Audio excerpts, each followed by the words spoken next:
What's up, everybody, and welcome back to another episode of Lockdown 23 and 1. That's right, man. I hope y'all enjoyed the special guest that I brought into the channel last couple episodes. I like to change the pace up, man. You know, I don't like just sitting here and preaching all the time. That could get a little repetitious. Is that the right word? Repetitious? I know I said something in one of my other videos. What did I say? I said something crazy. I don't know, but it was definitely not the word that went with the situation. But I hope y'all enjoyed the special guests. I'm going to try to have them on here a little more often. And those two guys, they're trying to start their own YouTube channel. And the Dimensionalist, I put his link in the description of the video. Or not description, I put in a pinned comment. I saw a lot of people couldn't find his channel. Well, I put it in there for y'all on my pinned comment on that video.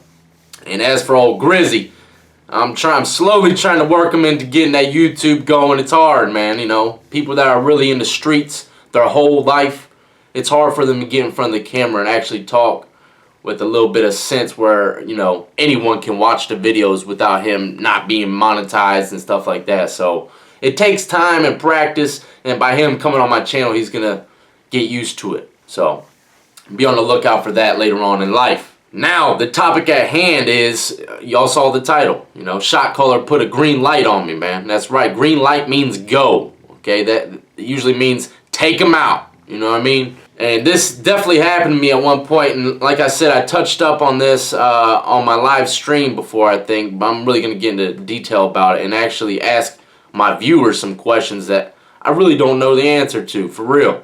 You know what I mean? There's a lot of gang affiliates that watch my channel, and maybe y'all can shed some light upon the situation. Now, this story is coming from Greensville State Penitentiary. You know, I say a lot about this prison because this is where I did most of my time at when I first went to prison. This is where I got into most of my altercations because I was younger and I was just getting into everything, man. You know what I mean? I was just wreaking havoc. I was just gambling, all kinds of crazy stuff, man. I didn't have no kind of principles yet until later on in my bid. That's when I started to learn more of the respect and the whole system of the penitentiary. Now, this block that I was in, there was two gangs in it, of course. Well, there might have been a couple other ones, but the two major gangs was Bloods and Crips. And at the time, I was tattooing. You know, my second time going to prison, I didn't do no tattoos for real.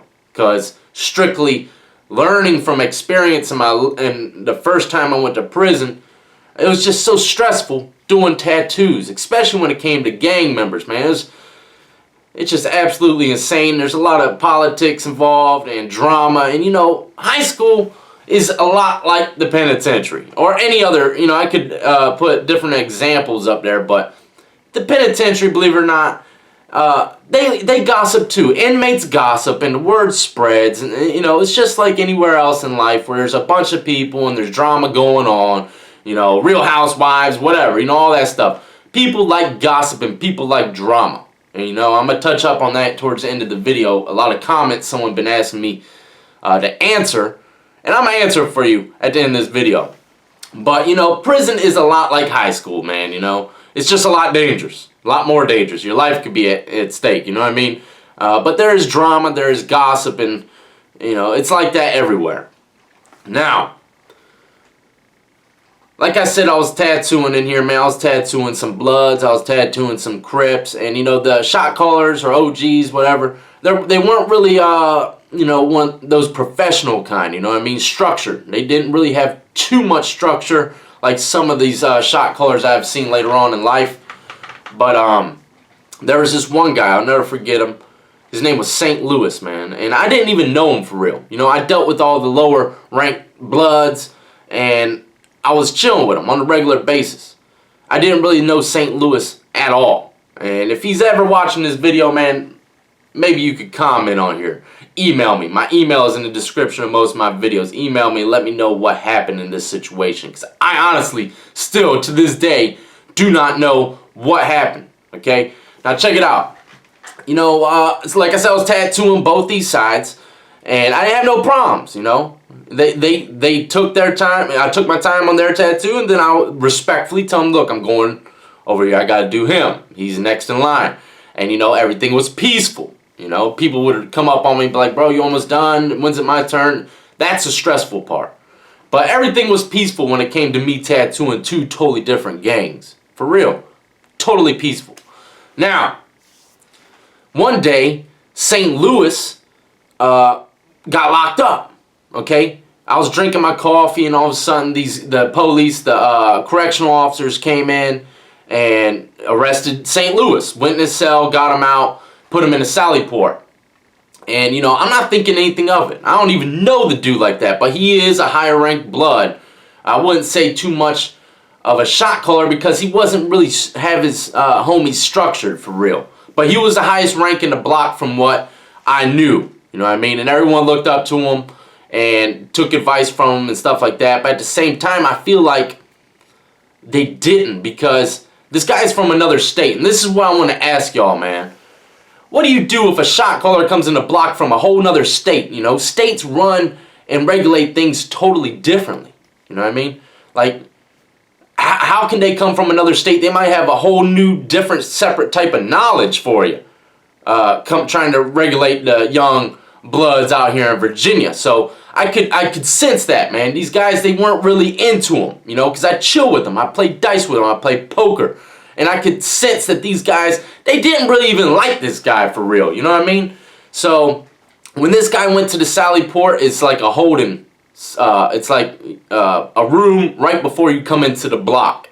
You know what I mean? That's where the police usually get together and form their little powwows and stuff, shift change and all that stuff. It's just another cell right outside the block where inmates don't go normally unless they're going to chow or something like that.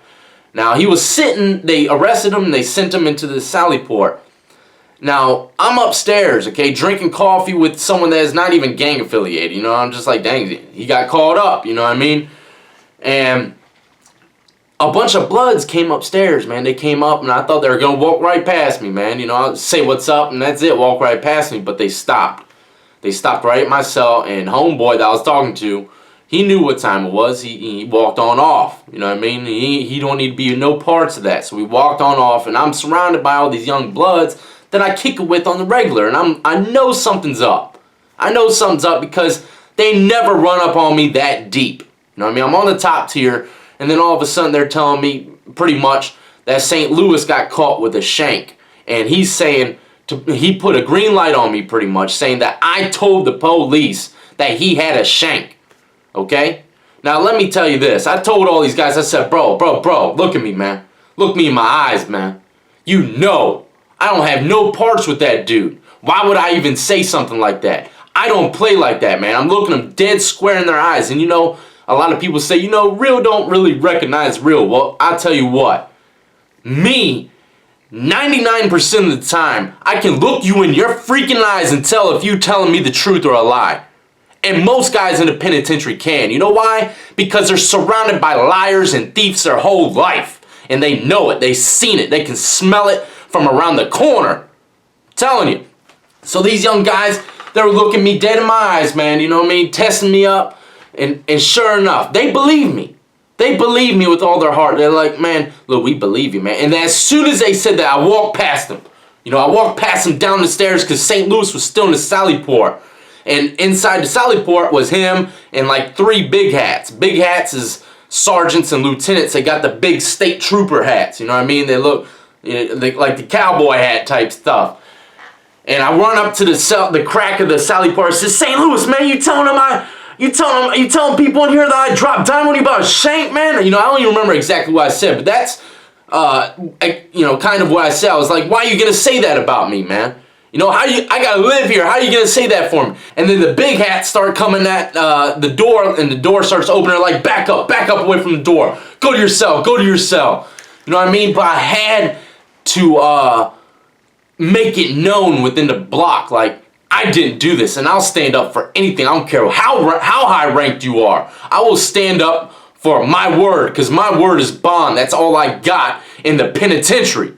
And there ain't no way I'm gonna let someone say something like that about me, man. You know what I mean? Especially if it ain't true. This guy could have gotten me killed, man. You know what I mean? And you know, there's other red flags. And like, okay, let's check it out.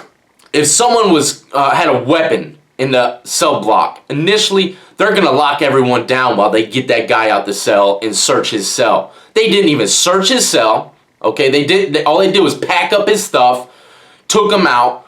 They didn't search his cell. They didn't lock us down. Those are two major red flags, okay? So I'm thinking to myself later on, you know, after he leaves the block and all that, and I'm talking to the Bloods, I'm talking to the Crips, I'm talking to non-affiliates, I'm like telling them situation, and we all come into a basic agreement, like that is not the process as if someone dropped dime about him having a weapon. It didn't go down like that. So I'm thinking to myself, maybe, you know, he felt, in St. Louis, if you are watching this, shed some light on me, man. Why'd you pick me out of the whole freaking pod of however many people were in there to say I did that I dropped dime on you, man? You know what I mean? That's absolutely insane. You didn't even know me, bruh. You know? I still don't even understand that. Maybe it was an easy way out, an escape route, and everyone maybe would have thought that he was telling the truth just because, you know, me, little dude in the block, even though I'm into everything, it's believable that I could have done that. Come on, it ain't believable because real recognize real. And don't anyone ever out there sit there and tell me that real don't recognize real, because there are people out there that can read people's faces, emotions, all that stuff. Sometimes they're wrong, but most of the time they're right. So, and you know, long story short, I came to a realization to myself. I'm thinking to myself, okay, maybe this guy was coming across some hostile turf or hostile problems that might have been coming his way, and he checked out. He needed an escape route, and he didn't want to look like a chump, so he said someone dropped dime on him. That's how I feel. You know what I mean? And like I said, go ahead and tell me, what's it like for a shot caller from a whole nother state that has, you know, probably runs stuff totally different than over here in VA and comes over here and tries to regulate stuff? Tell me that. You know what I mean? I don't really know about that. And is there times when them shot callers, how do you know when it's time for them to be violated? You know what I mean? Because I know there ain't no pure 100 honest shot caller and OGs out there. I'm sure there's a lot of low profile, you know, doing stuff behind the scenes where they're violating themselves. You know what I mean? To say that there's a perfect shot caller and OG out there is like saying there's a perfect Christian out there. There ain't. Okay? And then who's to say, who's the one to violate them? Say, bro, you're in the wrong. You're getting violated. How? You know, how does that work? Maybe y'all can shed some light on me with that, man, because I really don't. There's some things old death does not know. You know what I mean? But that started a lot of stuff, man. Even the Bloods and the Crips were kind of worried because I had money tied up with the Crips. They already paid me for tattoos, and some young guys from the Bloods already paid me like 20% of to lock themselves in line getting tattoos. They'll throw me like 20% of the initial charge.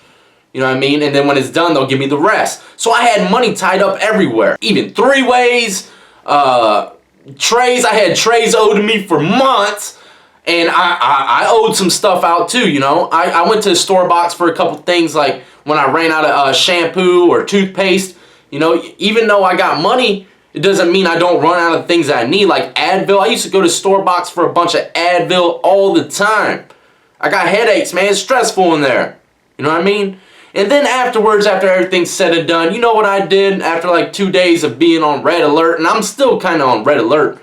I'm paranoid, you know. You don't know what's going to happen, especially with a high-ranking gang member like that. You don't know what's going to be coming your way. And the funny thing is, no one heard anything about St. Louis after that day, man. You know, no disrespect to that man. I don't know why he chose me out of all the people to say some ruthless stuff like that, man.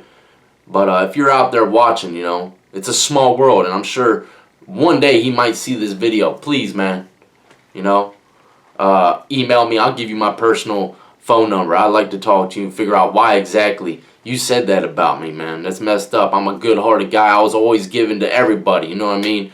And looking out and having laughs, and, you know, I just don't understand why that dude chose me. But anyways, like I was saying, 2 days later after being on red alert, I felt good about the whole situation. And, you know, I was feeling a lot more calmer. I started smoking some bud in the block, and then that was the worst mistake I could have done. 'Cause as soon as Look, as soon as I smoked that bud, man, I was back on extreme DEFCON 5. You know what I mean? I'm like, I start thinking everything. I'm like, oh my God, man.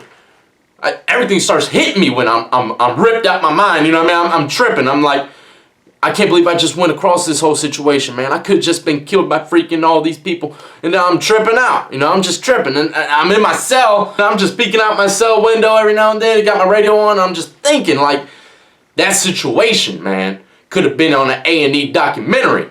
For real. A&E, is that where they got the documentaries on? I don't know, but it could have been some serious television broadcasting network playing that jank. It would have gotten a ton of views. For real. Caught up in a mix like that, man. And it just had me super paranoid once I started thinking about it after I done smoked that bud. Look, please listen to me. Anyone out there, smoking weed in prison is absolutely insane, man. Okay, even guys that are locked down and they're good, you know, they're good within the block, they'll tell you yourselves, sooner or later they get that state of paranoia in their head. Weed will make you paranoid in prison, especially because it opens up your eyes and mind to things you would never think of if you were sober, man. For real. And it's absolutely terrifying at times when you slowly start to realize that, you know, people are getting freaking killed behind ramen noodles and stuff like that. You know, it's absolutely insane. The prison system is crazy, man. Whew. Anyways, man. Now let me go ahead and talk about something that people say in the comments a lot, man. A lot. Okay, and they ask me all the time, what do I think about these other prison channels? Look, man, stop asking me what I think about the other prison channels. And this goes along with the video because it's drama. 90% of y'all just really want to hear drama, hear what comes out my mouth. You don't want to hear what comes out my mouth because it's going to start drama. For real. You know what I mean? There's a lot of, look, anyone can lie. Anyone can sit here in front of a camera and lie directly to your freaking face and you'll eat it up like it ain't nothing because you probably ain't seen nothing. You know what I mean? That's how it is. But I'm not going to sit here and talk about who I think is lying, who I think is real, who I think is fake. That's their lives. Let them handle their lives however they want. Someone down the road, sooner or later, is going to realize who they are, expose them if they're lying. I'm not saying anyone is. I'm not saying anyone's fake. I'm not saying none of that. I'm just saying don't bring me into other people's business. I don't care about the next channel. I don't care about them, man. They're making money, let them make money. I'm not one of those guys that's going to sit here on camera and yap about another man. I ain't got time for none of that stuff, man. I'm not trying to shout. But I'm getting a little worked up. Don't ask me about nobody else, man. When you come to this channel, you get your popcorn and you relax and you support this channel and don't worry about the next man. For real. Don't worry about him. Unless he's up in your crib trying to start stuff with you, or he brings stuff your way, don't even try to get me to entertain that thought. You know what I mean? One man's business is his business. It ain't mine. Why do I even care? I care about me and myself and my family only, man. So yeah, that's how I feel about that. And you know, that's about it. I'm wrapping it up. I hope I'm getting worked up. It's muggy over here in Virginia Beach. I feel like it's swamp weather out here, man. Whew, I'm ready to go surfing, man. Anyways, until next time, if you haven't hit that subscribe button, go ahead and do it now, man. Fresh content daily. I might miss a day or two depending on whatever's going on, but always trying to bring fresh stuff y'all's way. Knowledge, wisdom, and it's not all about the penitentiary. It's about street life. It's about religion. It's about your children. It's about raising a family. All that good stuff. All the stuff that a real man needs to know in life is on this channel, man. Making money. How to become a great citizen even after being a convicted felon. You know? There's lots of stuff that I can talk about. It's not just about the penitentiary, even though you see a lot of stuff like that on my channel. But that's strictly because it was my life. Okay? I did almost all of my 20s in the state penitentiary, man.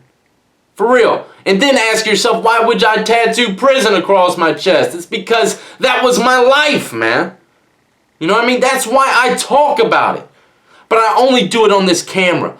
You will never see, if you see me on these streets, you'll probably never hear me talk about prison at all. Not one time. You know why? Because prison sucks, man. And I ain't trying to relive it all the time. It's good to talk about it every now and then and open up these young guys' eyes to the truth about situations. And, you know, another truth about a situation, tomorrow I'm going to make a video on what is the most dangerous level state penitentiary, man. For real, I got some good stuff to talk about on this, man, for real. Because everyone's like, level 1, level 2, level 3, level 4, level 5. Well, I'm going to get to the truth, and I'm going to tell you exactly what I feel about these levels of penitentiary, okay? For real. Until the next time, all them real people out there, you know what I mean? I salute to y'all, man. Be easy out there. Oh, I forgot to say something. And always, always remember this, man. First and foremost, God is good. And God is love.